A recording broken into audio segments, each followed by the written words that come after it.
Oui. Dans ce train pour Munich, où je me rends pour notre prochain congrès du 13 septembre 1913, je pense tout à coup que tu avais raison, Anna, ma chère fille. C'est vrai. En inventant la psychanalyse, j'ai inventé quelque chose de bien plus grand que moi, Sigmund Freud, de plus grand que mon pessimisme foncier. Oui, quelque chose demeure dans l'homme en quoi l'on peut, envers et contre tout, avoir foi. Je viens étrangement d'en avoir la confirmation par l'ultime séance de l'analyse de ce jeune homme fanatique, débuté il y a 4 ans. 4 ans avant, printemps 1909 à Vienne, bureau de Freud. Freud écrit tout en fumant le cigare. Entre la bonne. Le jeune homme est arrivé, professeur. Faites-le entrer. Hugo von Klast entre. Professeur, je suis Hugo von Klast. Je vous remercie de me recevoir aussi vite. Oui. Alors, qu'est-ce qui vous amène? J'ai lu votre livre, professeur, Psychopathologie de la vie quotidienne.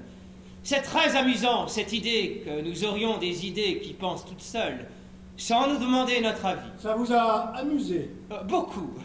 C'est tout à fait divertissant. Tous ces petits riens, ces lapsus qui voudraient dire quelque chose. Vous devez bien rigoler en écrivant tout ça. Je passe mon temps à rigoler. La vie est tordante, vous ne trouvez pas? Oh, d'un certain côté, je la trouve très drôle. Et de l'autre? De l'autre. De l'autre côté. D'un autre côté, je suis comme tout le monde, tout n'est pas rose, n'est-ce pas? Il m'arrive d'être bizarrement tourmenté. Vous n'avez pas l'air tourmenté du tout en disant ça. Ah si, vous avez l'air tourmenté par mon cigare. Votre cigare? Oh oui, je n'ai pas l'air. Mais vous savez, l'air... En vérité, professeur, j'ai de drôles de pensées. Des pensées que je n'aime pas, qui m'assaillent avec une espèce de sauvagerie. Vous n'aimez pas les sauvages? Je n'aime pas la sauvagerie humaine. Il y a dans la nature humaine quelque chose qui me dégoûte. Et qui vous déroute? Non loin de là, dans les jardins publics du Prater de Vienne, c'est la fin de la journée. On entend les derniers accords d'une valse jouée sous le kiosque à musique. Des familles, des couples rient et chantonnent en s'éloignant. Un jeune homme dénote par son accoutrement négligé et son maintien digne. Le crépuscule descend lentement. Le gardien du jardin s'approche. La nuit tombe, monsieur. Dans 1 heure, il fera nuit, monsieur. Oui. Dans 1 heure à peine.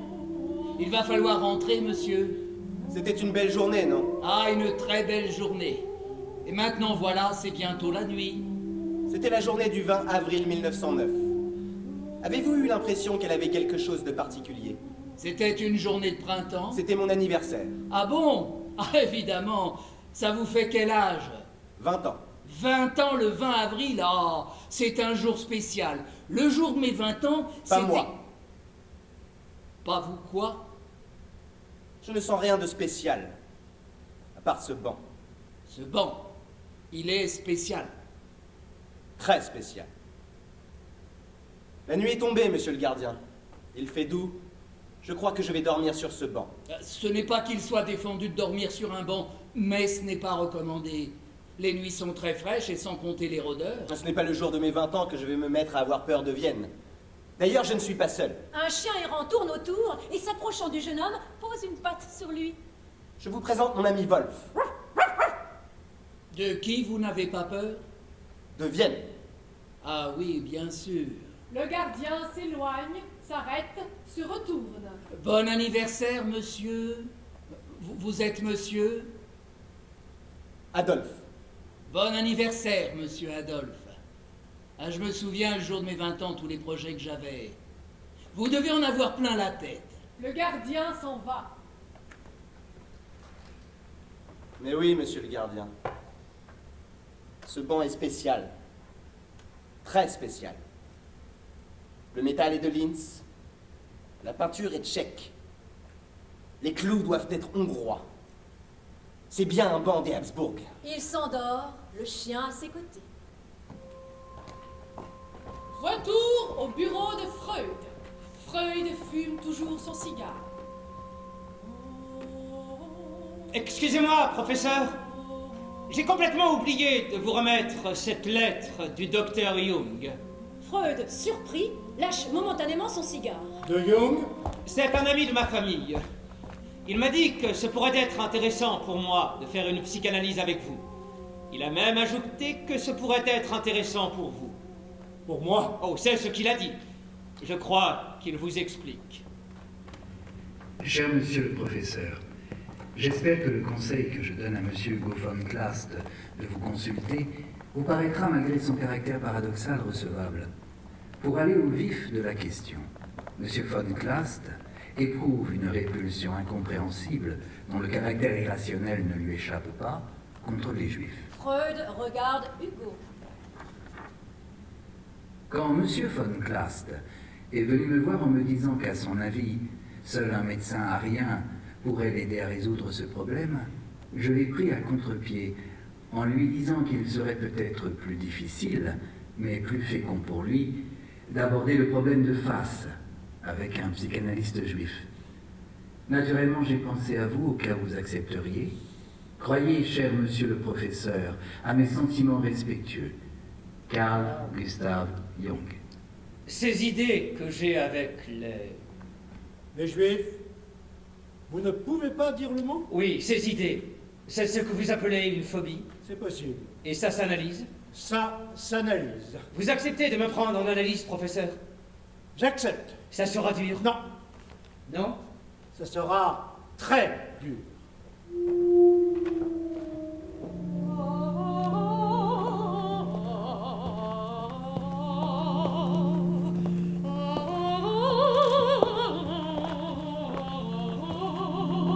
Chez les von Klast, un peu plus loin dans Vienne, le salon type d'une famille aristocratique viennoise. La baronne von Klast tourne en rond, entre le père Johann, son directeur de conscience. Hugo va très mal. Mon père très très mal. J'ai appris pourquoi il a besoin d'argent. Il va voir le docteur Freud. Il est tombé dans les griffes de ce monstre. Ce charlatan athée qui remplace Dieu par le sexe. Oh, il n'est pas vraiment un charlatan, cher ami, plutôt un de ces athées idolâtres qui divinisent la science et croient pouvoir disséquer le mystère de l'âme. Jung admire tellement ce Freud qu'il envoie Hugo chez lui, alors qu'il sait bien que mon Hugo est déboussolé depuis qu'il a perdu la foi. Vous pensez qu'il subirait l'influence de l'athéisme de son père? Mais c'est impossible. Il déteste cet individu qui lui sert de père. Ce porc immonde. Ma fille, modérez-vous. Le baron est certes un libéral mécréant, mais ce n'est pas une raison pour le traiter ainsi. Vous ne savez pas tout, mon père. J'aurais dû vous en parler, mais je n'ai pas osé. Faites-le. Et maintenant? C'était à Noël dernier, pendant la Sainte Messe. J'étais à genoux devant la Sainte Table, et lui qui se moque bien de notre Seigneur, il était à côté de moi pour être sûr que tout le monde le voit bien communier. L'odeur de son hypocrisie était si forte que j'ai failli me trouver mal quand vous lui avez donné la Sainte Hostie. Il a ouvert la bouche, et j'ai vu que ce n'était pas une bouche, mais une gueule de chacal. Un animal, une bête. Ces mots défilaient dans ma pauvre tête. Je luttais pour les chasser. C'était impossible. Je sentais son odeur de bête immonde. Alors, j'ai compris. Vous avez compris. Pardonnez-moi, père, mais j'ai eu cette pensée sacrilège. Dites. J'ai compris pourquoi je n'ai jamais pu accepter qu'il me touche. J'ai compris que je savais depuis toujours, depuis notre nuit de noces, qu'il était une bête. Une bête? Il n'a pas d'âme. Depuis, c'est horrible. Tous les jours, je sens son odeur de carnassier. C'est même tellement fort que je ne sais pas si je me fais des idées ou si réellement. Et si réellement? Il sent l'animal. J'aurais dû vous parler de cela plus tôt. Ah oui? Mais j'avais peur que vous me preniez pour une hystérique.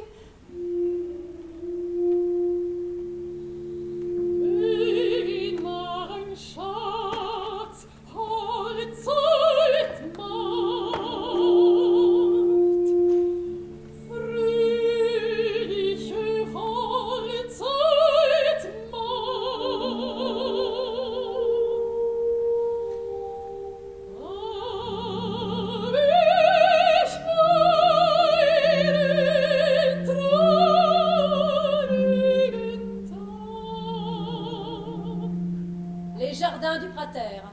La nuit est tombée. Adolphe, sur le banc, caresse le chien. Tu vois, Wolf, ils rentrent chez eux. Pour eux, c'est un jour comme un autre. Pour moi, toi, tu le sais, ce n'est pas tout à fait pareil. J'ai eu 20 ans. Qu'est-ce que t'en penses? Adolphe regarde un homme élégant passer devant lui. Et ce type bien mis, là, tu le vois? Ça ressemble à quoi, ces 20 ans? Regarde cette bouche molle. Elle ne doit savoir mordre que de la chair animale. Comment une bouche comme celle-ci pourrait-elle mordre autre chose que du cadavre? Adolphe regarde le chien fixement. Toi aussi, mon pauvre Wolf, tu as oublié le loup que tu as été. Tu es devenu un bâtard. À ton avis, s'il me regardait, que pourrait-il voir? Que pourrait-il comprendre de ce que je suis? S'il devait faire un rapport sur moi, qu'est-ce qu'il dirait à son chef? Le jeune homme a fêté son anniversaire sur un banc du Prater, Herr Commandante. Il s'est entretenu avec son ami. Qui est cet ami? Un chien, Herr Commandant. Chien? Un chien, c'est son confident. Le jeune homme semble être un artiste. Il a posé sa candidature à l'Académie. Naturellement, il a été refusé. Ça ne m'étonne pas d'un homme qui parle avec un chien. Le jeune homme a critiqué nos peintres officiels, Klimt en particulier. Klimt? Qui c'est celui-là? C'est à lui que la municipalité a commandé, dans l'esprit d'union de la raison et des arts chers à notre empereur, plusieurs figures d'Athéna. Athéna? Qui c'est celle-là? Une déesse grecque, Herr Commandante. Le jeune homme a aussi parlé des cheveux peints par Klimt. Klimt peint des cheveux? Des cheveux de femme qui s'écoulent comme de l'eau, qui évoquent une forme d'abandon. D'abandon? D'abandon sexuel, Herr Commandante. Il a dit aussi qu'il trouvait cette mollesse dégoûtante. Qu'est-ce qu'il a dit sur cette mollesse? Qu'elle séduit les jeunes Allemands, car on ne leur parle que des dieux grecs, et qu'on leur fait oublier Wotan et nos dieux germaniques. Adolphe sort du dialogue imaginaire. L'homme et le chien se regardent. Mon vieux Wolf, je sais que toi tu m'entends. Toi tu ne sais pas ce qu'est le mensonge. Le chien fait demi-tour et s'en va. Je vais dormir sur ce banc. La nuit enveloppe le jardin. Adolphe semble endormi. Une ombre s'approche. Tu peux faire une petite place? Tu veux en fumer une? Ah bah dis donc, t'es pas bavard, Toto Laricot. J'ai envie de dormir. T'as fait un dessin cet après-midi. T'as même fait un dessin de la cathédrale Saint-Étienne que t'as laissé là. Bah comme tu l'avais laissé, j'ai pensé que je pouvais le prendre, alors je l'ai pris. Et je l'ai vendu. 20 couronnes. 20 couronnes? Et voilà 10 couronnes pour toi, hein. Moitié-moitié, c'est correct, non? C'est correct. Tu sais dessiner, je sais vendre. Tu me fais d'autres dessins et on partage, qu'est-ce que t'en penses? Comment tu t'appelles? Anish. Reinhold Anish. À qui t'as vendu ce dessin? Oh, dans un café à un gros bourgeois. Et si tu signais, ça serait encore mieux, hein. Pourquoi mieux? Ouais, mentalité du bourgeois, mon pote, meilleur prix de vente. Ne m'appelle pas mon pote. Pourquoi? Je ne suis pas ton pote. Ah bah d'accord, t'es pas mon pote. Alors comme ça, tu dessines des bâtiments. Pas seulement. J'étudie Wagner aussi. Wagner? Il faut comprendre son œuvre. Aujourd'hui, c'est urgent. Wagner était un génie. Il nous aide à voir ce qui se passe autour de nous. Tu vois ce qui se passe autour de toi en ce moment? Bah, je vois que cette nuit il va faire froid. Bah, je vais dormir au refuge de Meidling. Tu viens avec moi? Non. Tu préfères avoir froid sur ce banc? Oui. À ton aise. Je reviendrai demain. Tu me fais un beau dessin, que je réussisse une belle vente. Oui. Eh, n'oublie pas de le signer, c'est quoi ta signature? Adolphe. Adolphe. Bonne nuit, Adolphe. Fais de beaux rêves. Anish s'éloigne. Adolphe s'allonge à nouveau sur son banc. Il est frigorifié.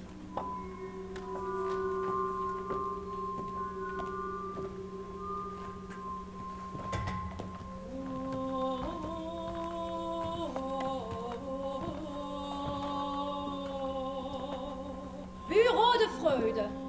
Hugo est allongé sur le divan. Freud, derrière lui, écoute et fume. Ça pue ici. Ça pue le cigare. Ça ne vous gêne pas d'en fumer vos patients? Non, ça n'a pas l'air de vous gêner. Vous tenez sans doute à voir Mes pensées tournaient dans la fumée de votre cigare? Parce que vous avez des pensées. Bah oui, j'ai des pensées. Qui tournent? Si je les laisse faire, elles tournent autour de ce qu'elle m'a dit hier soir. La pauvre chérie, elle n'en peut plus. La pauvre chérie? Maman. La pauvre chérie ne peut être que maman. Pourquoi ne m'a-t-elle pas parlé plus tôt? Je tenais à t'épargner. Cela suffit qu'il me détruise moi. Je ne veux pas qu'il te fasse de mal à toi, mon Hugo. Pauvre chérie. Elle croit que je ne sais pas depuis toujours ce que le porc lui fait endurer. Le quoi? Le porc! Vous ne savez pas ce que c'est qu'un porc? Depuis toujours, il est autour d'elle, à la frôler, à la renifler. Dans votre souvenir, il y a une première fois? Oui, il y a eu une première fois le jour où j'ai compris. J'ai tout compris. Tout? Oui. Ce jour-là, j'ai vu l'enfer où elle vivait. Hugo entre en remémoration active.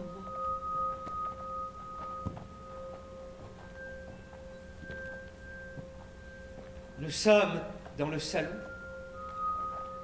J'ai 5 ans. Maman est assise sur le grand sofa. Elle lit. Je suis devant elle, sur le tapis. Je joue avec un petit cheval. Avant qu'elle ne l'ait entendu entrer, le porc est arrivé. Il fait quelques pas, s'arrête derrière le sofa et dit « Emma ». Elle ne répond pas. Il met ses mains sur ses épaules et j'entends aussitôt le hurlement qu'elle se retient de pousser. C'est un hurlement silencieux. Lui, le porc, n'entend rien. Ses grosses mains descendent doucement et je vois les doigts s'imprimer sur la chair blanche, refermée sur elle comme les serres d'un aigle qui tient une mésange. Le corps de la mésange est tellement inerte que je la crois morte, jusqu'à la seconde où je croise son regard. N'aie pas peur. Il ne tient dans ses griffes qu'une page dans laquelle je suis à l'abri. Quand le porc est sorti du salon, elle s'est laissée tomber sur le sofa en sanglotant. Alors, j'ai couru vers elle. La mésange était sortie de sa cage pour s'envoler dans mes bras. Votre père lui demandait son âme, et c'est à vous qu'elle l'a donnée. Il ne s'en est jamais rendu compte. Que voulait-il saisir avec ses grosses mains? L'âme de sa femme ou le corps de sa femme? Hugo se redresse, livide. Vous êtes écœurant. C'est impossible de parler avec vous. Il sort brusquement du bureau.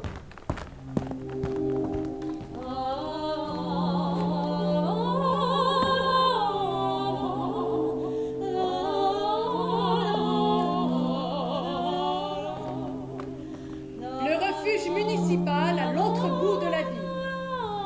Adolphe, Hanisch et Hans sont attablés au réfectoire.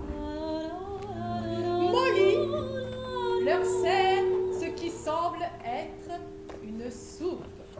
Hé, Hanisch, où est l'art? C'est vrai que la vieille peau a dit plus de lard, du chou, rien que du chou, jusqu'à la fin du mois. Madame la directrice fait ce qu'elle peut avec les sous. Elle a ses côtés généreux, elle m'a redonné du tabac. Mais qu'est-ce que t'as bien pu lui dire, Hanisch, pour avoir du rab? Je lui ai rien dit, elle m'a vu donner une pièce, ça suffit. Elle savait que tu la voyais. Évidemment non. Tu savais qu'elle te voyait. Bah, évidemment oui. Moi, il est malin, le Hanisch. Il fait comme le petit Jésus. Pas de publicité quand on donne aux pauvres, à condition que tout le monde le sache. Hanisch, si on retombe dans la merde, tu viendras nous donner la pièce, à nous aussi? Bah ouais, surtout si la directrice me voit faire. Parce que tu crois que tu vas retomber dans la merde. Évidemment. Quand on a commencé à tomber, on tombe sans arrêt. Qu'est-ce que ça veut dire, on tombe sans arrêt? Ça veut dire qu'à un moment, tu peux plus te redresser. Tu comprends? Tout s'use ici, avec tous ces juifs qui nous sucent le sang. Pff. Tu piges. Molly pose un bol devant Adolphe. Merci, mademoiselle. Hé, Anish, il est un peu bégueule, ton copain. Tu peux pas lui expliquer qu'elle s'appelle pas mademoiselle? Ici, elle s'appelle moi la grosse chérie. Cette soupe est délicieuse, mademoiselle. Hé, Anish, il se prend pour un monsieur, ton copain. Et si c'était un monsieur? Hé, c'est quoi la grosse chérie? Un monsieur? Mais tu peux nous dire ce que c'est? Un monsieur, c'est quelqu'un qui va te foutre ce couteau dans la viande si tu l'appelles encore une fois la grosse. Hans, impressionné, se lève et s'en va. Ce type est ignoble. Il y en a d'autres comme ça ici? Et tous ceux qui sont ici ont la colonne qui se gondole. Qu'est-ce que c'est que ici? Il n'y a pas de ici. Il n'y a que des maintenant. Maintenant, je suis ici. Car le destin a voulu que pour ma 20e année, j'apprenne ce que je ne connaissais pas.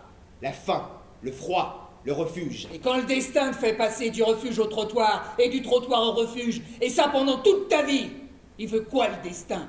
C'est le destin qui veut ça, monsieur Adolphe?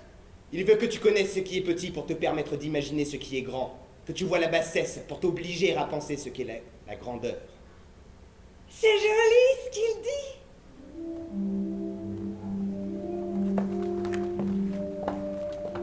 C'est la nuit. Dans sa chambre, Molly, joyeuse, écrit à sa sœur Bertha. Ma chère Bertha, il faut que je te parle d'un nouveau pensionnaire qui a été amené ici par un certain Anish.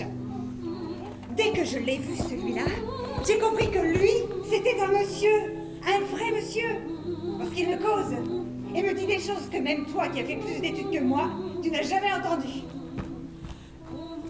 La dernière chose qu'il m'a dite, c'est que je devrais apprendre à chanter, vu que je ressemblerais à une chanteuse qu'il connaît. Une authentique Valkyrie qui chante à l'opéra et qui devait chanter dans le temps, dans la forêt, près de chez lui, à côté d'une source, près d'un lac. Dimanche dernier, Adolphe, c'est son nom, m'a invité à l'accompagner pour une promenade au Prater. Il m'a emmené à la grande roue. Ah, quel vertige! Et je n'ai pas du tout eu peur, elle n'en mord pas du tout. Après, nous sommes allés nous promener au bord du plan d'eau et nous avons assisté à une compétition sportive entre un canoë piloté par l'équipe de Vienne et l'autre par celle de Prague. Il fallait voir briller les yeux d'Adolphe. Il m'a expliqué que notre jeunesse serait sauvée par le sport. Ça m'a permis d'apprendre que notre jeunesse devait être sauvée. Quand il me parle, il dit qu'il voit dans la fraîcheur de mon âme la preuve que mon esprit n'a pas été pollué par les préjugés. Pollué, c'est le mot qu'il emploie.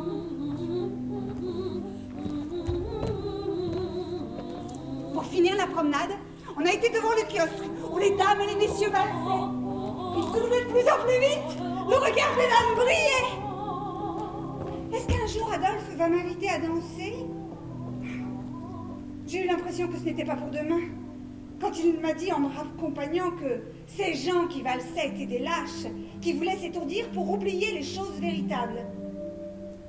Il faut que je te dise aussi qu'Adolphe a défendu aux gars du refuge de m'appeler la grosse, chérie, et qu'il n'y en a pas un qui n'y obéit pas à ce sujet. Dorénavant, plus personne vient frapper à ma porte, vu qu'ils croient tous que j'ouvre ma porte qu'à Adolphe. S'il frappait, je lui ouvrirais bien, mais il n'a pas encore frappé. C'est sans doute ça un vrai monsieur, quelqu'un qui prend le temps.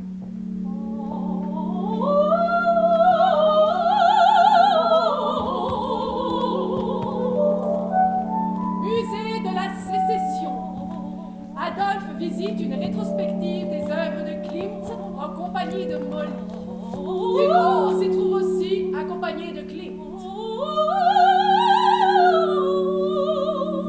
Tu vois, Molly, l'art d'aujourd'hui, c'est un art qui a peur de nos propres origines. Aujourd'hui, ce n'est plus la lutte de Parsifal ou de Siegfried qui symbolise le combat de la jeunesse, non. C'est le combat de Thésée, d'un grec qui n'a jamais connu notre pays. Vous avez entendu? Oui, c'est amusant. Molly devant la toile de Thésée tuant le Minotaure.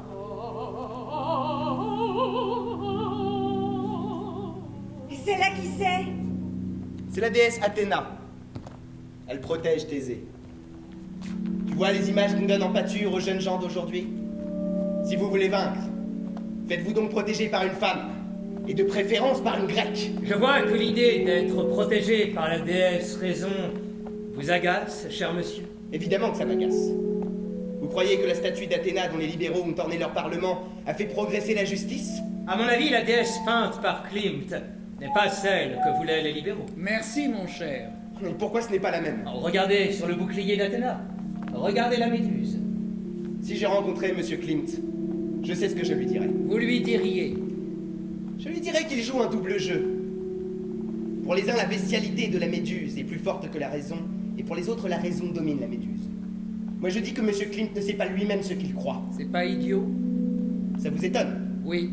Parce que j'ai l'air d'un idiot. Ne vous me prenez pas. Mon ami disait justement qu'il était étonné de voir que quelqu'un avec un air d'idiot dise des choses pas idiotes. Un peu plus loin, Molly devant la toile, ô mouvante.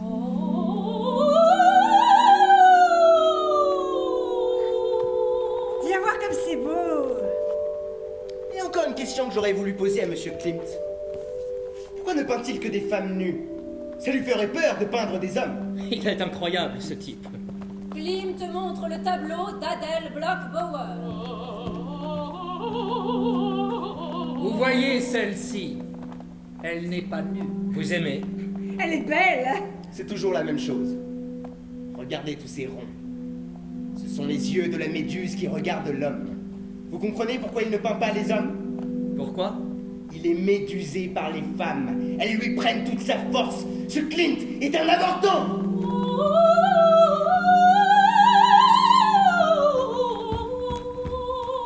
Est-ce que tu crois que lorsqu'un homme aime une femme, il devient un avorton?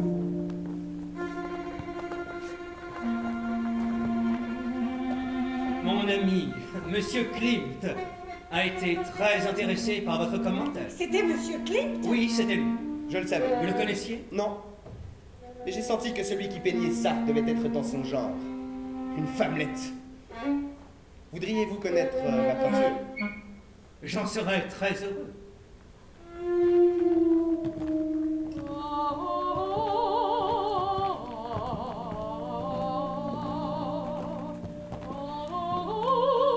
Salon des Von-Glast, quelques jours plus tard. La baronne et Hugo sont devant les tableaux peints par Adolphe. Hugo nous a beaucoup parlé de vous, Adolphe. J'aime votre peinture, elle est si franche. Vous savez que je vais faire encadrer votre cathédrale Saint-Marc. On a du mal, cependant, à déterminer les influences. Je n'ai aucun maître en la matière. Seulement une maîtresse. La nature. La femme nature? Et à votre avis, pourquoi les femmes ne peignent-elles pas? Parce qu'elles sont trop au-delà. Pourquoi une femme peindrait-elle la lumière puisqu'elle est lumière? Oh, quelle poésie! Vous avez entendu, Hugo, ce que vient de dire votre ami? La femme est lumière. Notre jeune ami est sans doute wagnerien. Wagner est mon seul maître. Nous pensions que c'était la nature. C'est exactement la même chose. Léger suspens. Un silence incertain se glisse là. J'ai beaucoup aimé votre église des Augustins, votre palais Liechtenstein, sans compter votre église des Capucins. Vous ne peignez que des bâtiments.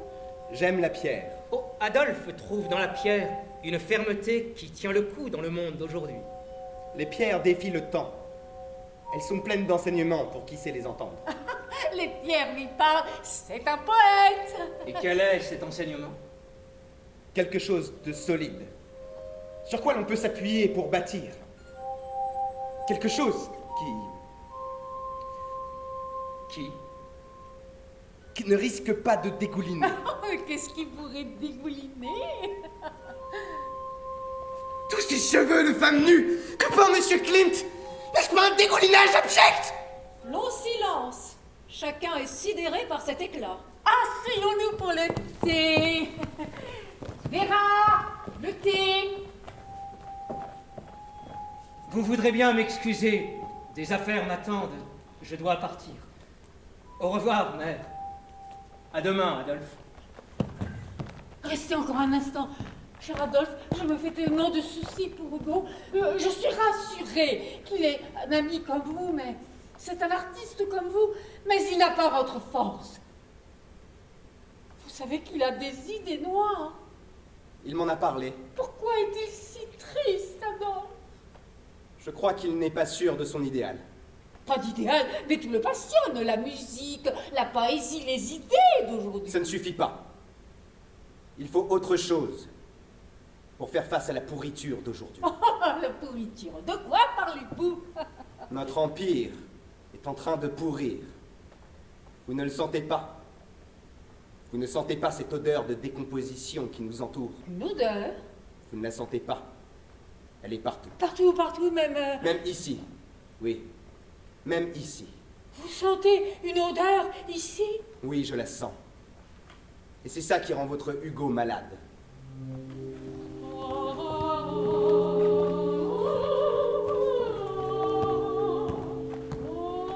Refuge municipal, quelques jours plus tard. Molly et Anish sont au réfectoire. En retrait, Adolphe lit. Hier, j'ai vendu 3 toiles, 20 couronnes chaque, et j'ai une grosse commande pour un boutiquier hongrois Newman, et une autre pour un certain Morgenstern, encore un juif. Adolphe, on a assez d'argent pour quitter ce refuge de misère, et aller s'installer au foyer de la Brigitte-Nau. La directrice adore les livres. Elle y a installé une immense bibliothèque. Une bibliothèque? Adolphe n'a plus besoin de bibliothèque. Il a lu tout ce qu'il faut lire. Quand tu te trompes. J'ai encore beaucoup de choses à lire. Quand je les vois tous entassés comme des bêtes, je pense à l'avenir. Je veux construire des logements neufs. Et qui va construire ces logements? Un jour, je le ferai. Je serai architecte et je le ferai. Tu veux devenir architecte? Oui, je deviendrai architecte. Et je construirai des logements où on aura droit à la lumière, à l'eau propre, à des légumes verts. Oh, des légumes! Oui, des légumes. La viande donne des flatulences. La flatulence abdominale, tu sais ce que c'est, non? Le tabac et l'alcool aussi seront interdits. Et le sexe?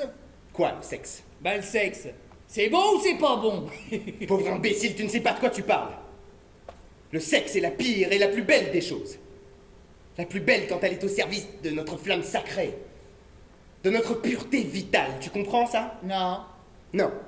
Bah, je sais pas ce que c'est la pureté vitale. Adolphe, tu ne vois pas qu'il te fait marcher? Est-ce qu'il y a quelque chose dans la vie, en dehors du lard, du tabac ou du sexe qui te fasse rêver? Mais sais-tu... Je parie que tu rêverais d'être fonctionnaire. Oh, sais-tu seulement, toi, mon pauvre Adolphe, ce qu'est la vie d'un fonctionnaire?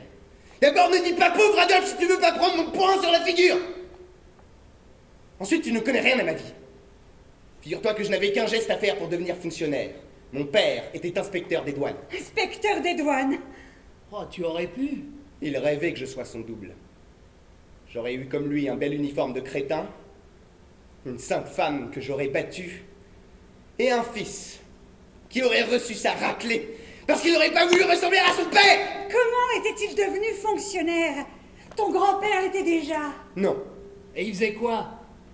Celui-là, c'était un salopard encore pire que mon père, on n'en parle pas. Pourquoi? Parce qu'on n'en parle pas. Mon grand-père, on ne sait pas qui c'est. Hitler ou... Hitler ou... Ou Frankenberger. Ma grand-mère est tombée enceinte quand elle était placée chez ces juifs.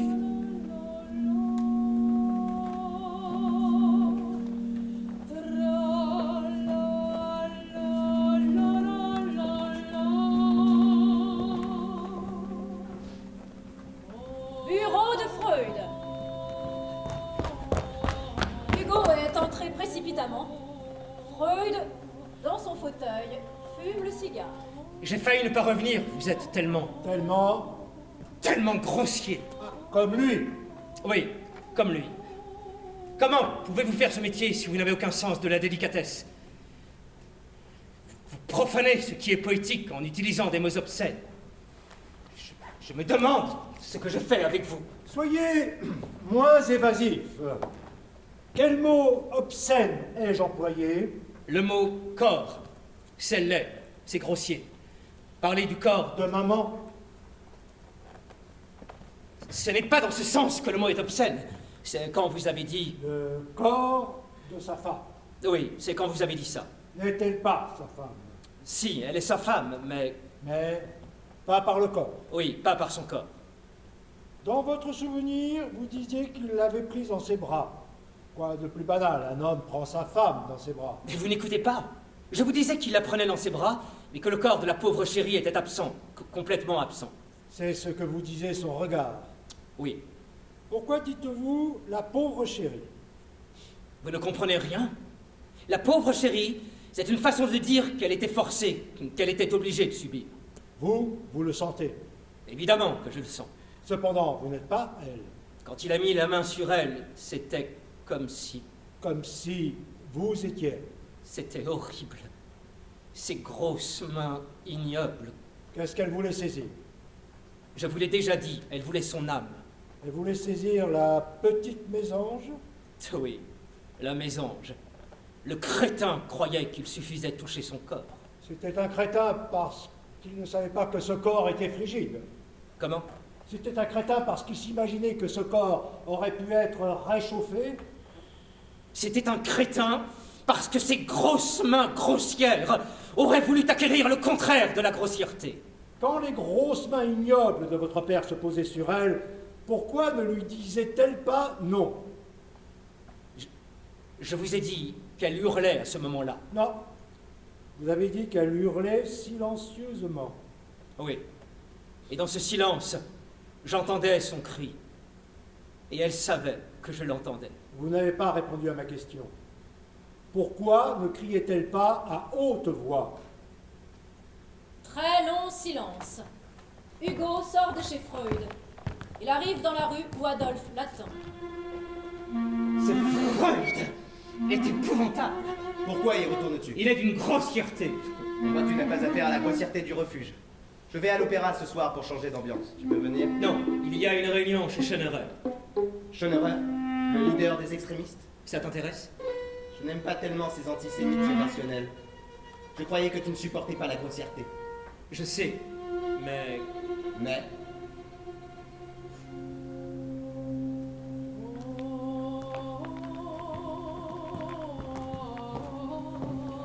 Bureau de Freud, quelques jours plus tard.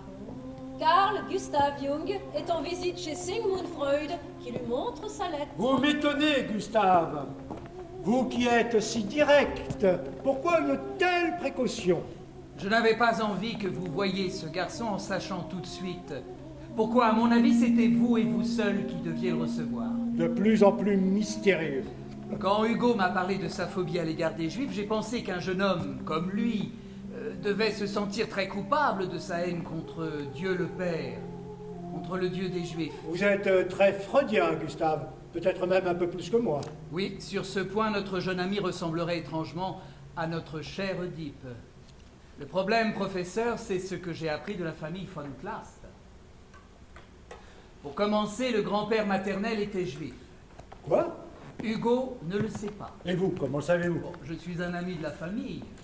Je sais également que ce grand-père était accablé du remords de s'être converti sur son lit de mort. Alors ça, vous êtes sûr de cette histoire? Le grand-père a changé de nom, en fait il s'appelait Abramovitch. J'ai pensé que cela pourrait vous intéresser. Si la phobie d'Hugo ne vient pas du grand-père, mais du grand-père et non pas de Hugo, il y a une question. L'esprit d'Hugo ne pourrait-il pas avoir accès à quelque chose qui lui préexiste? Je vous vois venir, Gustave. Venir où? Je vous vois revenir à votre démarche mystique, à savoir cacher sur quelque chose qui serait en dehors.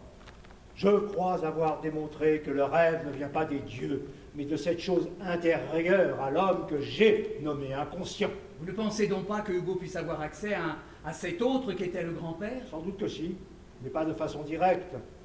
Je crois qu'il peut lire dans sa mère comme dans un livre ouvert, étant donné la relation incestueuse qu'il a avec elle. Relation incestueuse... Vous n'avez pas perçu leur incroyable relation fusionnelle. Vous parlez d'un désir infantile. Évidemment. Si ce désir a existé, n'est-il pas oublié? Si. S'il est oublié, il n'existe plus, il est dépassé. Si, il existe. Conservé par l'oubli. Vous mettriez-vous à douter du refoulement, Gustave? Peut-être. Vous abandonnez complètement ce que j'ai découvert. La loi existe parce que le père impose l'interdit de l'inceste. Cher professeur, vous êtes en train de décrire les Hébreux recevant dans la crainte et le tremblement le don de la Torah sur le Sinaï. Peut-être. Vous voulez arracher la psychanalyse au danger d'un ghetto pour lui donner une portée universelle. Et là, vous la réduisez à un dieu local juif. Si ce que vous dites était vrai, eh bien, alors j'aurais échoué sur toute la ligne. Mais non, pourquoi n'irait-il pas en vous des racines bibliques qui organisent et structurent votre inconscient? De même que pour vous, il y aurait des racines germaniques qui structureraient un autre inconscient. Exactement. Il y aurait un inconscient sémite déterminé par une loi biblique et un inconscient arien déterminé par les mythes germaniques. Oui, pourquoi pas? Pourquoi faites-vous cette tête, professeur? Je suis épouvanté, Jung.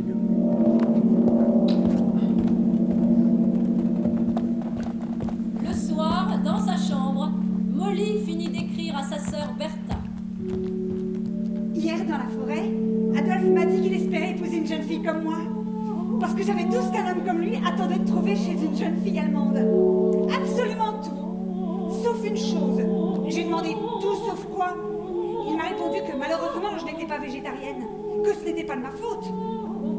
Car mes parents faisaient partie des Allemands qui avaient oublié que nos ancêtres, beaucoup plus humains que nous, ne trouvaient pas normal de tuer les animaux pour les manger. C'est même aussi emporté contre les curés. Ils nous font croire que Jésus est né à Bethléem, alors qu'en réalité, il est né dans l'Himalaya, là où les gens ne mangent que du blé et de l'orge, car ils ne veulent pas de mélange de sang avec les bêtes. Wagner l'a dit. Est-ce que tu crois que monsieur le curé est au courant de toutes ces recherches modernes sur la nourriture de Jésus? Parce que moi, je me fais du mauvais sang. Si j'ai bien compris, Adolphe m'aime beaucoup. Mais il trouve que mon sang n'est pas formidable du point de vue de sa composition. Ta sœur qui t'aime, Molly.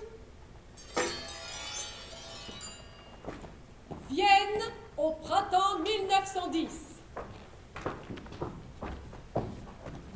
Il y a une soirée d'études dans la bibliothèque du foyer du Mannerheim, foyer où Adolphe est désormais pensionnaire grâce à la recommandation de la baronne von Klast. Un conférencier fait face au public. Les pensionnaires, Liebermann, Adolphe, accompagné de Molly, écoutent. La directrice fébrile présente son invité. Comme vous le savez, le professeur Panofsky enseigne l'histoire des idées politiques dans notre faculté. Il vient nous parler ce soir du défi lancé aux nations européennes. Vous avez la parole, professeur. Vienne, messieurs, hérite de l'idée de liberté inventée à Athènes et de l'idée de fraternité inventée en France. Une question, professeur. Il paraît que vous êtes né à Munich. Pourquoi n'enseignez-vous pas là-bas? Excellente question. Pourquoi j'ai décidé d'enseigner à Vienne? Eh bien parce que il y a dans l'unité de cet empire où coexistent 10 nations, 3 langues, plein de religions... Excusez-moi, professeur, mais dites-nous un peu comment elle se transmet à l'homme, là, aux Autrichiens, votre idée d'un homme supranational. Par la connaissance des lois, par l'école, par... Les lois? Mais quelles lois? Les lois votées par le Parlement pour faire croire à la moralité de ces lois qui les font vivre dans des taudis. Je veux bien que vous soyez marxiste, ce n'est pas une raison pour dénigrer nos lois. Elles ont prévu que même les plus démunis puissent accéder à l'école, à l'armée. Oui, parce qu'elles ont prévu que les indigents admirent tellement votre culture, votre richesse, qu'ils deviennent des esclaves inconscients de votre système. Je ne comprends pas ce que tu dis, Liebermann. Quoi? Qu'est-ce que tu comprends pas? Tu dis que les indigents sont inconscients. Oui, c'est ça, inconscient. Qu'est-ce que ça veut dire inconscient? Comment peut-on être inconscient de son malheur? Mais quand ils vont à l'école ou au catéchisme, on leur apprend à respecter le bien des puissants. Et ils deviennent esclaves sans le savoir. Comment ça, sans le savoir? Dis-moi, Liebermann, quand il y a la guerre, et qu'ils sont fiers de faire le sacrifice de leur vie par amour pour leur patrie, ils ne savent pas ce qu'ils font. Mais non, ils ne savent pas que le mot patrie est une invention des capitalistes et qu'ils se font tuer pour défendre leur système. Messieurs, mais le débat est trop passionné. Je propose que nous en restions là pour aujourd'hui. La salle de réunion se vide. Alors, Liebermann, pour toi, il n'y a rien de sacré. Ce qui est sacré pour nous, c'est le droit à la justice et à la dignité pour tous les miséreux. Je croyais que tu étais indigné par la misère, Adolphe. Adolphe reste seul. Comment ça marche, le truc des rouges? Il renverse le sens des mots et ça marche. Ça marche parce que c'est vrai.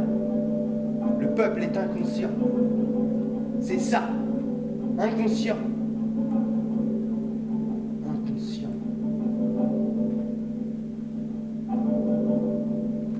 Vienne, 11 mars 1910. Le maire Karl Luger vient de mourir, laissant face à face les extrémistes de Schönerer et les communistes. Sur le perron des von Klast, Adolphe sonne à la porte. Vera ouvre et le fait entrer dans le salon. Il est encore mal à l'aise dans ce lieu aristocratique. Oh, merci d'être venu, cher Adolphe. J'avais tellement envie de vous voir. Alors, vous êtes bien au Mannheim? Oh, je n'oublierai jamais Non, que non, sans non. vous. Laissez cela, c'est tellement naturel d'aider les artistes. Et puis vous faites tant de bien à Hugo. Vraiment? Ah, vous savez qu'il a été troublé par ce que vous lui avez dit sur Schönerer. Qu'est-ce que j'ai dit? Ah, vous lui avez dit que vous ne l'accompagneriez pas à cette réunion parce que vous n'aimiez pas la vulgarité et la grossièreté de ces gens. C'est exact. Je suis comme vous. Je hais cette grossièreté. Comment mon Hugo peut-il fréquenter cette racaille? Mais c'est pour cela qu'il va si mal, et sans compter Sans compter. cet énergumène qui va voir 3 fois par semaine. Le docteur Freud. Oui, cet obsédé sexuel. Oh, franchement, Adolphe, maintenant que je n'ai plus aucune influence sur Hugo, il n'y a que vous qui puissiez l'aider à s'orienter. Oh, si vous saviez, je ne vous ai pas dit le pire. Le pire? Je peux vous parler, Adolphe? Quand je vois Hugo avec la bande de Schönerer, c'est atroce, parce qu'il ne sait pas. Il ne sait pas. Mon père était juif, Adolphe. Son grand-père est juif. Il s'est converti. Pourquoi? Par lâcheté. J'entends encore ses frères le traiter de traître. Et aujourd'hui, j'entends Hugo traiter les juifs. De traître? Oui. J'entends cela. Adolphe se lève.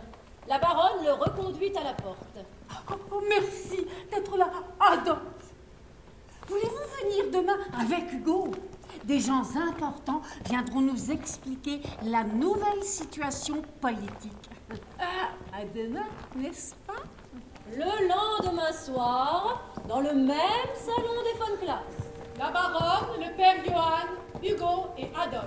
Oh, père Johann pense que la mort de Karl Luger est très inquiétante. J'exagère, père. Ah, vous le savez, j'étais loin d'être un fidèle de notre mère Luger. Mais je reconnais aujourd'hui que sans lui, le péril rouge est encore plus préoccupant. Sans Karl Luger pour les contenir, je crains le pire. Oh, le pire! Karl Luger aimait le Christ. Il aimait l'empereur. Oh, il critiquait les Juifs, mais n'a jamais rien fait contre eux. Avec lui, on n'avait pas honte d'être antisémite. Oh, avec lui, on ne pouvait même plus parler d'antisémitisme. Il était si distingué. Et ce n'est pas pour rien que nous, les femmes, l'appelions le beau Karl. Oui, en l'absence du beau Karl, il faut annoncer des choses fortes que le peuple chrétien puisse entendre. Il faut que les hommes et les femmes de ce pays apprennent à relire l'Évangile, c'est urgent. Par exemple? Par exemple, la propagande des rouges est basée sur une loi séduisante, une loi de haine, la lutte des classes. Eh bien, réapprenons à découvrir qu'avec l'amour en Jésus-Christ, nous sommes libérés de toute loi. De la loi terrible de Moïse, comme de la loi haineuse de M. Karl Marx. Libérés par quoi? Par l'amour, Adolphe, par l'amour. Et pourquoi l'amour libérerait-il le peuple? Il est merveilleux. Pourquoi l'amour libère-t-il? Vous n'avez jamais aimé, Adolphe? Si. Alors? Lorsque nous aimons, sur ce mode absolu qu'évoque Madame la Baronne, nous sentons quelque chose que les marxistes ne peuvent plus ressentir. Que nous sommes voués à éprouver un amour sans limite, universel. Comme si nous étions tous frères. Oui, comme si nous étions tous frères et sœurs, fils et filles d'un même père.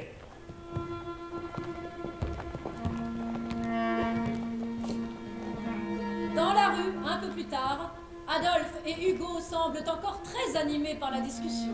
Tous frères et sœurs. D'où vient cette foutaise? Ce sont les juifs qui font croire ça. Pourquoi ils font croire ça? Ils font ça par intérêt, ce sont des traîtres. Des quoi? Des traîtres. Où as-tu entendu ça? Je n'ai pas besoin de l'entendre, je le sais. C'est comme ça. Comment? Comme ça? On ne fait pas les choses comme ça, quelqu'un te l'a dit. Je n'ai pas eu besoin qu'on me le dise. Je l'ai toujours su. Il y a un grand professeur à Vienne qui explique ça mieux que moi. Je t'emmène l'entendre demain. Le lendemain, bureau de la revue Ostara. Consacré au développement du racisme le plus fanatique qui n'ait encore jamais existé à Vienne, Ostara se présente comme la bibliothèque des blonds. Guido von List en est le maître à penser. Ces funérailles nationales pour le maire Luger, quelle escroquerie. Allez-vous assister à cette pitrerie, mademoiselle? Oui. Et vous, Hugo? Nous avons eu hier une réunion avec le père Johann pour discuter de la situation et de l'avenir. Ah, celui-là, j'imagine mot pour mot ce que cette fripouille a bien pu vous dire. C'est une fripouille. Hier, le père Johann a dit quelque chose d'intéressant, que la loi de Moïse et celle de Marx étaient la même. Je connais sa chansonnette sur la loi biblique. Pendant que votre attention est détournée, il vous vend sa nouvelle loi, celle du petit Jésus. Et ça marche presque à tous les coups. Qu'est-ce que vous appelez la loi de Jésus? La loi de l'amour. D'un côté, il a dû vous dire qu'on n'a plus rien à voir avec les Juifs, et de l'autre côté, il a dû vous ramener à Jésus, sans vous dire naturellement qu'il était le plus juif des Juifs. Pourquoi le plus juif des Juifs? Mais premièrement, sa mère était juive. La Sainte Vierge était juive? Mais tu savais ça, Adolphe? Et il était le plus juif des Juifs parce qu'il a pris sur lui d'annoncer que son père était le Père universel, que nous avons tous des mêmes pères, vous, moi et des Juifs comme Marx, Freud ou Adler. Ils sont juifs. Vous ne le saviez pas? Eh oui, nous sommes tous frères. Les Tchèques, les Slaves, les Tziganes sont aussi nos frères. Et ce n'est pas vrai? Voici un excellent exemple qui montre comment les Allemands peuvent être contaminés par des gens comme le père Johann. Que veux-tu dire, Adolphe? Tais-toi. Mais pourquoi devrait-elle se taire? Posez votre question, mademoiselle. Le père Johann est mon confesseur. Ah, Hugo, vous ne m'aviez pas prévenu. Le père Johann ne m'a jamais contaminé. Tout à l'heure, vous parliez de la corruption des Allemands par l'Église. Votre ami a l'oreille fine, Hugo. Je disais ceci. Quand les Allemands se sont convertis au catholicisme, ils ont oublié la force qui était dans leur sang. Je ne comprends pas. Comment ont-ils pu oublier leur force? Vous croyez que pour se maintenir, la force puisse se diluer? Non. Il n'y a que les Juifs qui ne diluent pas leur sang. Vous croyez que c'est un hasard? Ils gardent leur force.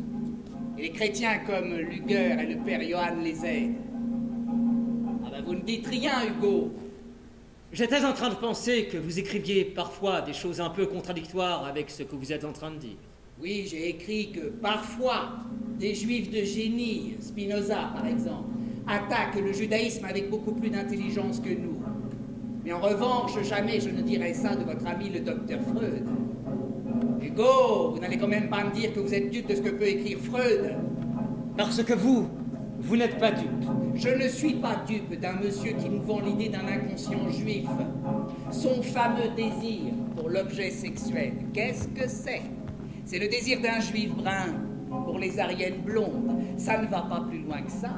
Il suffit de savoir lire. Oh, monsieur Freud, quand il écrit, fait comme s'il parlait très bien allemand, pour qu'on ne se rende pas compte qu'en vérité, il parle hébreu.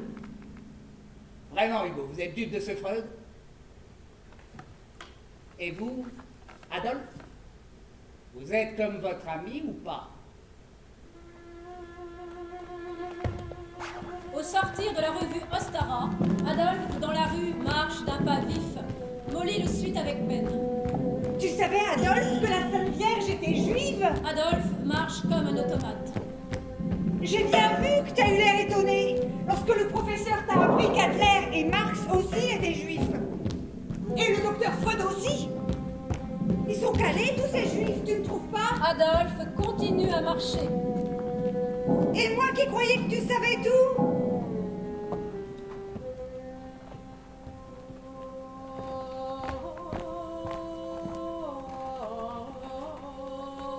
Bureau de Freud. dans son fauteuil avec un cigare. Hugo est allongé sur le divan, une bouteille de schnapps à la main. Quel effet ça fait, cher professeur, d'avoir sur son divan, depuis plus d'1 an, un antisémite. Un vrai. Vous ne répondez pas. Vous ne répondez pas parce que c'est la règle du jeu, un peu facile, non? Je vous imagine dans votre petit cénacle du mercredi soir. Qu'est-ce que vous allez bien pouvoir leur raconter au sujet de ce jeune homme de bonne éducation, musicien, amateur de Nietzsche, de Rilke, de Goethe, de Schnitzler, et en même temps réceptif aux éructations de Schoenhauer, de ce diable rejeté par tous les bons libéraux. Je vous vois d'ici exposer mon cas. Messieurs, est-ce que ma théorie du complexe d'Oedipe permet d'interpréter la haine fanatique de ce jeune homme raffiné? Oh, professeur Freud, oh, c'est assez banal de nos jours. Votre Oedipe est inutile. Professeur Freud, ce sont des gens qui n'affirment leur volonté de puissance que par la haine. Hugo regagne le divan. Non! Alors, professeur? Quoi d'autre, hein? Comment? Quoi d'autre? Vous n'avez rien d'autre à me dire. Vous vous foutez complètement de ce que je vous dis? Je vous hais, professeur Freud, et ça ne vous fait ni chaud ni froid. Ce n'est pas parce que vous le dites que je suis obligé de vous croire. Alors là, je dois reconnaître que je m'attendais pas à celle-là. Il ne va pas tarder à me dire qu'il m'aime. Bien sûr que je vous aime. Le vieux salaud adore mon argent. Il se fout de moi. Oui, j'adore votre argent. Ce qui est terrible, professeur Freud, c'est qu'il est bien possible que vous m'aimiez. C'est même pour ça que je vous hais. Normalement, on m'aime pour mon éclat. Je vais au Jockey Club, au Lao Tennis Club, et je donne des concerts privés. Le plus souvent, Schubert, Chopin. Et les dames se pâment. Lorsque je joue, le regard de maman est sur moi. Il se nourrit de la perfection dont j'étincelle. Je lui donne ce qu'elle attend et qui lui permet de dire sans le dire, mais tout le monde l'entend. Voyez, c'est mon Hugo, mon fils. Qui pourrait résister quand il joue comme ça? Non mais voyez cette brillance inégalable. Ils voient tous cette brillance. Ils l'aiment tous. Bande de cons. C'est pour ça que je vous hais, professeur. Vous ne faites pas partie de cette bande. Qu'appelez-vous un con, cher ami si brillant? Un con, c'est celui qui ne sait pas que plus je suis vrai dans le rôle que je joue pour lui, plus je lui mens. C'est donc celui que vous pensez tromper. Ouais. Il y a donc deux sortes de spectateurs, les cons, ceux que vous trompez, qui ne savent pas qui vous êtes vraiment, et l'autre? Le grand spectateur. Celui qu'on ne peut pas tromper. Dès que je l'ouvre pour dire qui je suis, il répond « Tu mens, tu n'es pas ça ?» Ce salopard me gâche la vie. Il y a des gens qui n'ont pas affaire à lui. Adolphe, par exemple, quand il parle, il n'a pas de doute. Les mots sont à lui, il est propriétaire de ce qu'il dit. Vous voulez dire que vous êtes seulement locataire de la parole? Oui, moi, je ne suis qu'un pauvre locataire qui entend le grand spectateur me dire que j'ai oublié de payer le prix du loyer. Le salaud sait que je n'ai pas les moyens de payer, que je paie avec de la monnaie de singe. Mais comment savez-vous qu'il le sait? S'il se trompait? Il ne peut pas se tromper. Je sais qu'il le sait. C'est comme ça. D'après vous, sait-il que vous savez qu'il sait? Oui. Le salaud sait que je sais qu'il sait que je sais. Que vous êtes un faux monnayeur? Professeur, s'il est vrai que je sais fabriquer de la fausse monnaie, est-ce que cela implique que je connais le secret de fabrication du vrai? Pourquoi ne suis-je pas comme Adolphe ou comme Guido von List? Eux, ils savent ce qu'ils sont. Et qu'est-ce qu'ils sont? Ils sont ce qui est là depuis toujours. Cette chose sacrée, le sang des ancêtres. Rien n'est sacré pour vous, professeur Freud? Si, mais pas le sacré à 100 sous. C'est quoi le sacré à 100 sous? Les idoles. Le sang arien, c'est une idole? Une idole. Assez à la mode. Mais dites-moi, professeur, pourquoi ça donne tellement de force d'aimer une idole? Est-ce que vous savez, professeur Freud, pourquoi votre Dieu le Père a été un foutu des dires aux Juifs, la vraie règle du jeu à observer pour qu'il ne soit plus persécuté par lui? Vous allez me le dire. Oui, je vais vous le dire.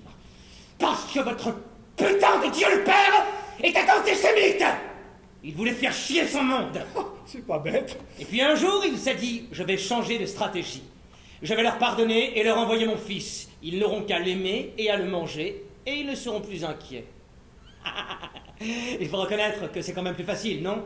Il ne nous demande pas de penser, juste de l'aimer. Il n'y a qu'un seul problème, professeur Freud. C'est que ça ne marche pas. Pourquoi ça ne marche pas? Parce que je ne peux pas y croire.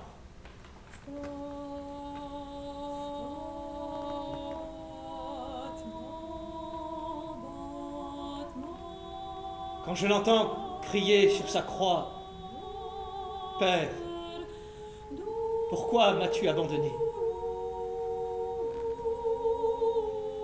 Est-ce que je peux cesser de me sentir abandonné si lui n'a pas pu résoudre la question? »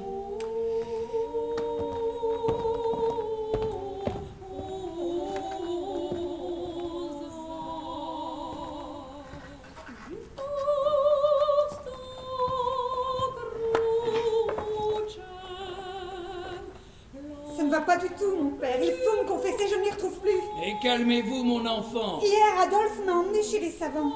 Quand on est sorti de chez eux, il m'a demandé si j'avais réalisé que c'était des génies. Ces messieurs, c'était des gentlemen, hein, c'est sûr. Ils m'ont salué avec leurs talons qui claquent, tout ça, mais ils ont dit des choses tellement bizarres. Mais quoi? Ça m'a retourné. C'était dans le bureau d'un journal Ostara, quelque chose comme ça, un grand journal scientifique qui s'occupe de l'avenir de l'humanité. Vous le connaissez, mon père? Oui. Parce que eux, ils vous connaissent. Je sais. Et ils ont parlé de vous. Qu'est-ce qu'ils ont dit? Ça m'a retourné.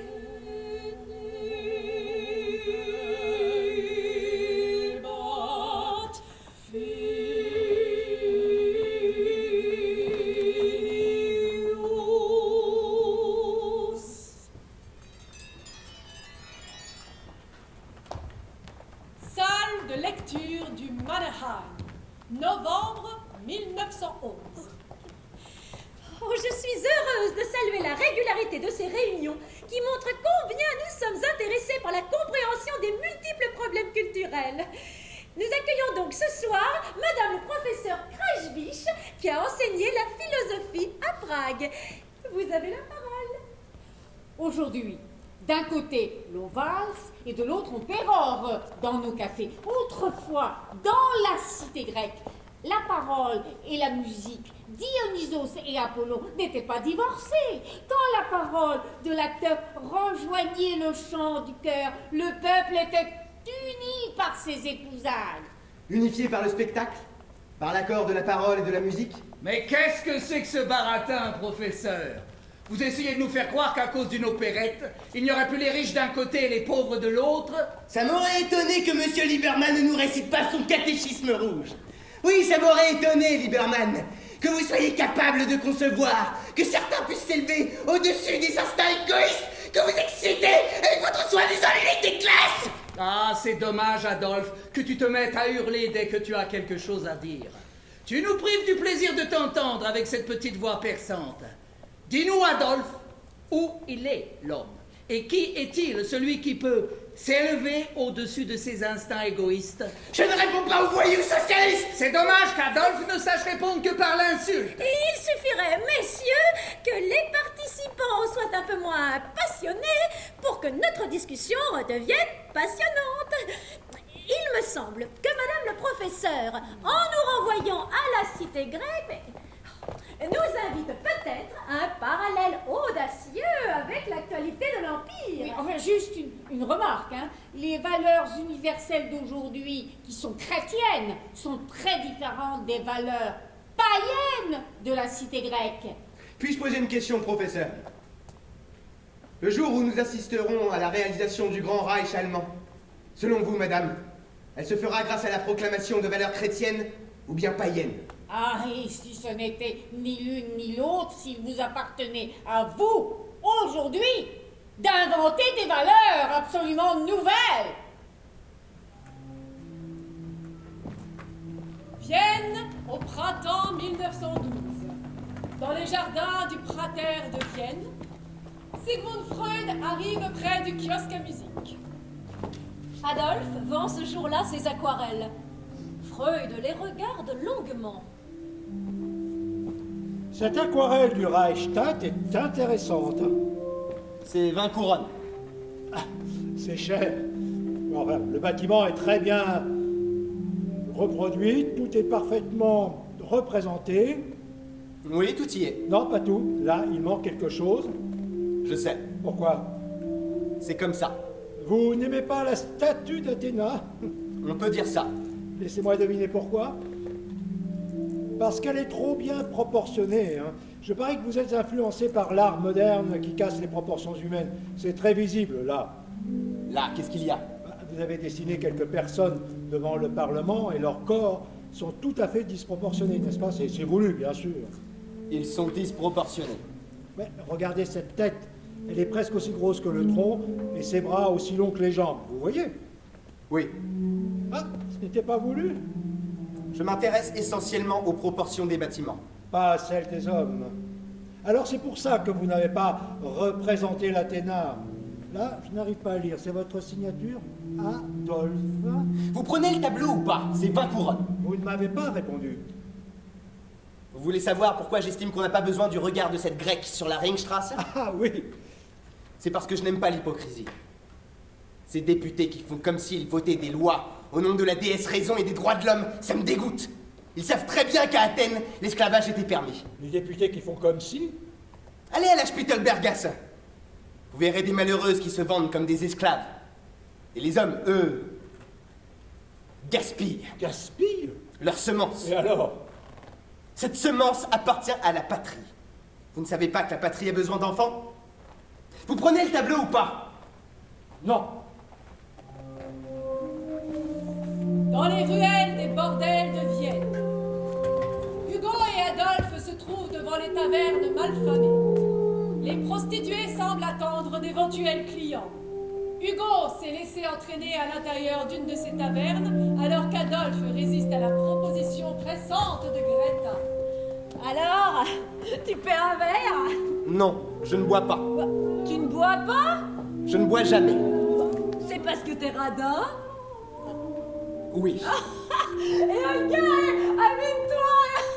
Je vais te présenter Monsieur Radin. Oh, bonjour, Monsieur Radin. Je m'appelle Adolphe. Oh, pourquoi tu rentres pas un moment? J'attends mon ami. Et comment elle s'appelle, ton ami? Hugo. C'est pas une femme que t'attends, hein? Non, ce n'est pas une femme. Tu préfères attendre les hommes. Hugo, je m'en vais. Mais pourquoi tu n'es pas bien avec nous ici? Si, je suis très bien. Vous êtes très jolie. Ah, tu vois que Monsieur Radin aime les femmes. Je m'appelle Adolphe. Adolphe. Ah, ma copine ne nous a pas présentés. Je m'appelle Olga. C'est vrai ce que tu as dit, que tu me trouves jolie, ou tu as dit ça par politesse parce que tu es un garçon poli? Je suis poli et tu es jolie, ça n'empêche pas. Oh, et c'est vrai ce que disait Greta, que tu paies pas un verre aux jolies filles? Si, je paye un verre aux jolies filles et surtout à toi. Oh, tu sais que tu es gentil, Adolphe. Tu as envie de m'embrasser? Qu'est-ce que j'ai dit?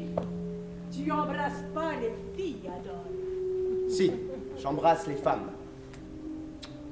Ah, ça te plaît ici. À qui il appartient cet endroit? Abramovitch. Comment? Abramovitch. C'est pas possible. Adolphe s'échappe. Il marche devant lui, apparemment sans savoir où il va.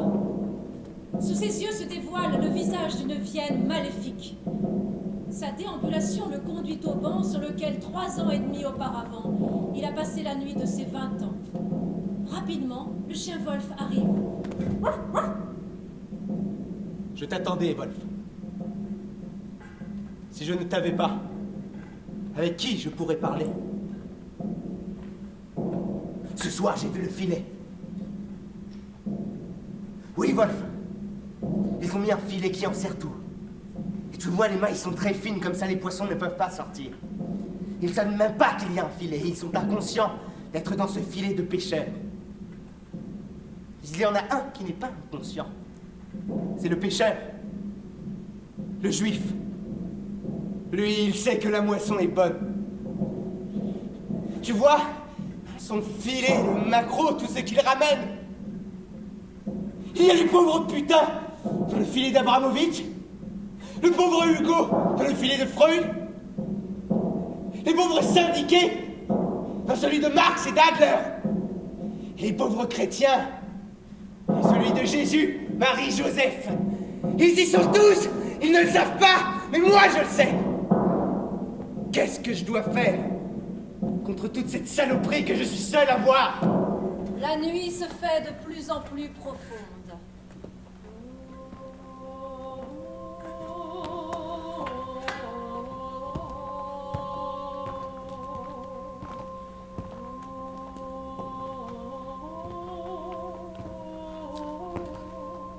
Vienne, hiver 1912. Sur le seuil de son bureau, Freud avec Carl Gustav Jung.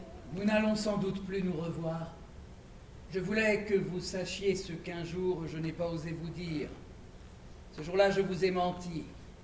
Depuis, je suis furieux contre moi, ça fait 4 ans que ça dure. 4 ans? Mais il y a 4 ans, nous étions totalement... Totalement proches, non, nous ne l'étions plus, je vous l'ai laissé croire.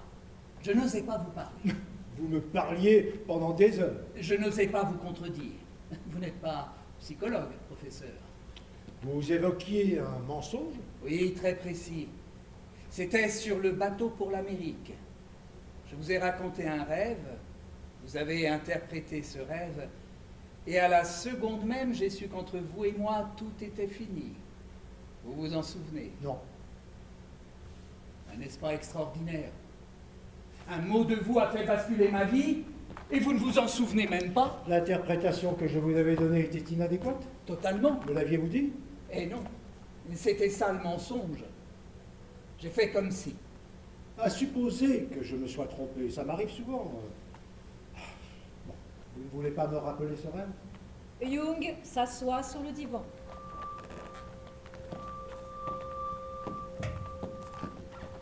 J'étais dans une maison. Je descendais un escalier, il y avait là une lourde porte que j'ouvris. Je découvris un second escalier que je descendis pour parvenir dans une très ancienne cave voûtée de l'époque romaine. Dans le sol, il y avait un anneau que je soulevais. Une dalle découvrit un escalier, un troisième escalier que je descendis pour parvenir dans une grotte rocheuse. Dans l'épaisse poussière qui recouvrait le sol, il y avait là 2 crânes, humains, très vieux. Et je me suis réveillé. Joli rêve, en escalier. Et quelle était mon interprétation? Vous m'avez demandé au sujet de ces 2 crânes, de qui désirez-vous la mort? Avez-vous répondu quelque chose? Oui, un mensonge éhonté, délibéré. J'ai inventé de toutes pièces un soi-disant désir de mort pour vous assurer que je rêvais de façon conforme, de façon freudienne. Vous vouliez me plaire à ce point, Gustave? Je ne voulais point vous déplaire. Mais à la seconde même où vous m'avez laissé entendre que pour vous, ces 2 crânes n'étaient que la mise en scène de mon désir, j'ai enfin compris ce que vous ne pouviez pas comprendre. Qu'est-ce que je ne peux pas comprendre, Gustave? Que ces 2 crânes n'étaient pas une création de mon esprit. Mais vous êtes devenu un chaman! Pour vous, le rêve est redevenu un message divin. Le rêveur n'est plus un créateur, mais un simple récepteur de l'au-delà. Oh. Est-ce qu'en disant ça, je défends votre pensée? C'est la pensée tout court, que vous réduisez simplement à des désirs de sexe ou de mort. Parce que vous trouvez ça simple. Franchement, professeur, Vous vous rendez compte à quelle angoisse vous livrez l'humain en le privant de tout au-delà? Ah, nous sommes vraiment très loin l'un de l'autre. Mais vous pouvez penser ce que vous voulez. Moi, je vous dis que votre conception soi-disant scientifique de l'âme humaine est en train de dessécher la psychanalyse. Vous voulez sauver la psychanalyse de mon influence desséchante? Pourquoi pas?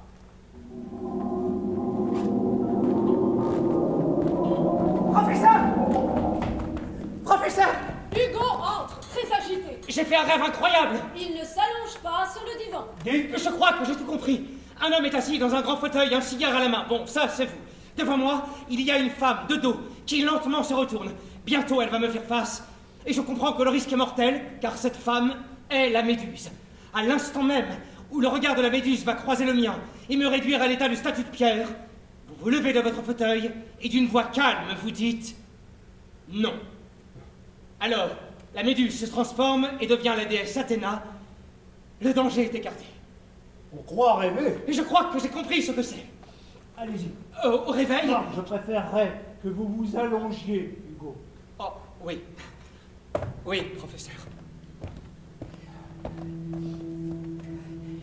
Au réveil, j'ai tout de suite pensé au jour où j'ai rencontré Adolphe. Rendu furieux par la Méduse de Klimt, il m'avait dit qu'elle lui faisait penser à une prostituée célèbre, une italienne qui s'appelle la Mesanggina. Ah, revoilà notre mésange. Mais ce n'est pas tout. Adolphe a souvent pris le thé avec maman. Un matin, j'ai vu qu'il ne voulait pas y retourner. Il supposait que maman lui faisait des avances. Il est vrai que maman est tellement excessive quand elle aime bien quelqu'un qui ne connaît pas les manières de notre monde. Il a très bien pu se leurrer. Et puis j'ai réalisé que ce n'était pas Adolphe. C'est moi. C'est affreux.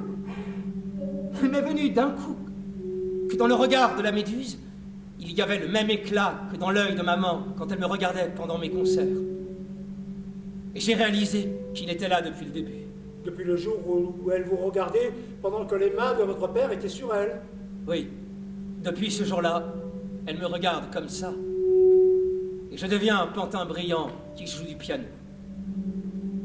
C'est complètement fou. Je pensais jusqu'à maintenant que je la maintenais en vie en faisant le pitre. En réalité, je la maintiens à l'état de Méduse. De morte vivante, qui n'a rapport avec les vivants qu'en les bouffant. Tellement affamée qu'elle ne peut plus penser, plus raisonner. Raisonner comme Athéna? Est-il possible que la Méduse devienne Athéna la raison? Votre rêve le prétend. Mon rêve le dit, mais dans les faits, puis-je ne plus être sous le regard de la Méduse?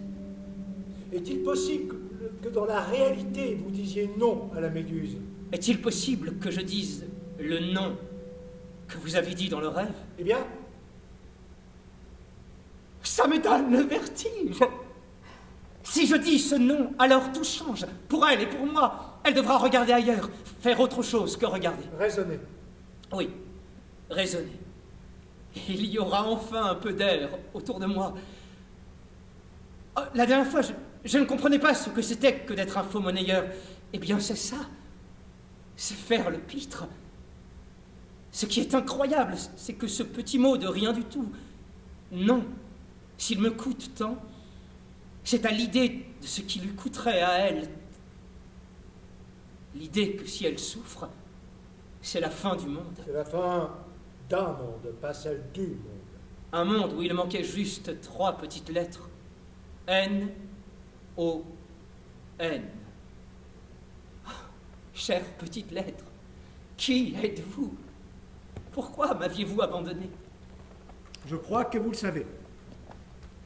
Vous êtes la loi? Nous sommes la loi, l'interdit de l'inceste. Mais est-ce que je vous déteste ou est-ce que je vous aime? Vous me détestez. Et vous m'aimez. Les deux en même temps? Oui, les deux en même temps. Je me rappelle notre discussion sur la loi. Je croyais la détester et détester ceux qui l'aiment. Vous la détestiez parce que vous l'aimiez. Et que la loi vous a déçu, abandonné, rappelez-vous. Père, pourquoi m'as-tu abandonné? Vous n'allez quand même pas prétendre que ce type qui me sert de père... Il n'a pas su ou pu dire non à la Méduse. Il vous a abandonné à elle.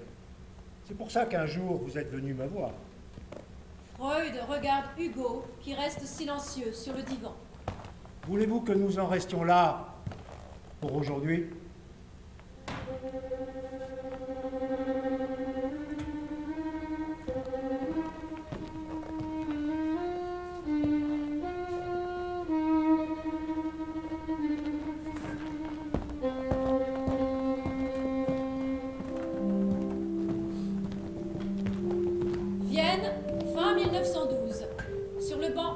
Adolphe a passé sa première nuit le jour de son anniversaire. Il a donné rendez-vous à Molly. Je vais partir, Molly. Partir? Où ça? Il me cherche pour le service militaire. Il va y avoir la guerre? Oui, il va y avoir la guerre. Tu ne veux pas faire l'armée, Adolphe? Pas ici, Molly. Pas pour ces Habsbourg pourris. Tu sais, j'ai tout compris. Tout? Est-ce que je peux partir avec toi? Non, Molly. Je ne te reverrai plus. Et tu voulais devenir architecte? Je reviendrai. Quand? Je reviendrai. Mais quand? D'abord, qu'est-ce que tu as compris? Je ne peux pas t'expliquer. Je suis trop idiote. Tu veux que l'idiote te dise quelque chose? Elle te dit que tes génies d'Ostar, c'est des pauvres types? Oui, il y a des choses sur lesquelles il se trompe. C'est ça que tu as compris? Il aurait fallu un troisième homme qui aurait pu parler aux chrétiens comme Luger et qui aurait détruit leur dieu comme Schonerer sans le dire, évidemment. Détruire Dieu? Oui. Est-ce que tu es devenu fou? Je t'avais dit que tu ne pouvais pas comprendre. Es-tu capable de voir à qui profite le fait de croire que Jésus est un Père universel, le créateur du monde? Quel que soit notre pays, notre sang, nous sommes des frères. Aimez-vous les uns les autres. Nous sommes bien sûr les frères de ceux qui n'ont pas de pays, les Juifs. Ils sont partout chez eux. Rothschild, c'est le capital dans les banques étrangères. Jésus, c'est le capital qui est au ciel. Freud, c'est le capital qui est dans l'inconscient, etc., etc. Est-ce que tu comprends, Molly, que c'est toujours la même chose? Qu'ils arrivent à nous détourner de notre propre force, de notre sol, de notre sang, pour nous vendre un ailleurs, qui leur sert à nous donner mauvaise conscience. C'est ça que tu as compris?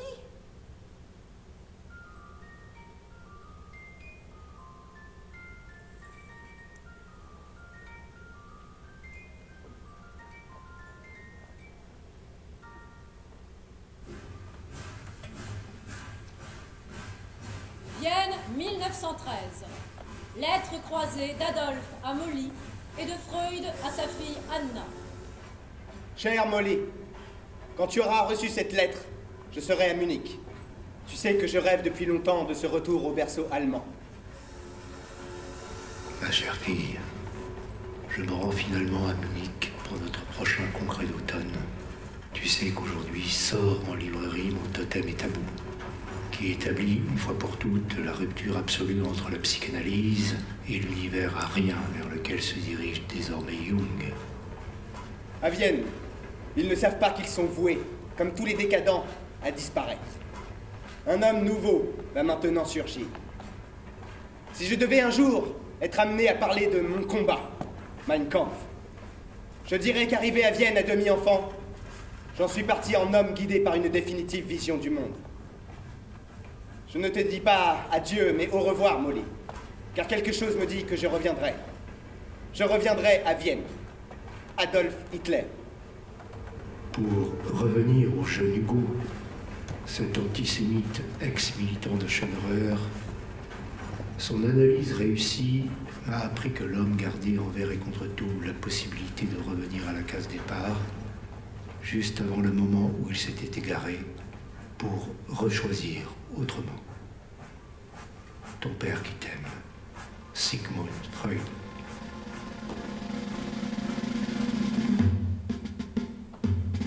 « 25 ans plus tard, le dimanche 13 mars 1938, Adolphe, revenant en conquérant à Vienne, proclamait l'Anschluss avec l'Allemagne. Freud s'enfuit de Vienne le samedi 4 juin 1938. Il trouve asile à Londres.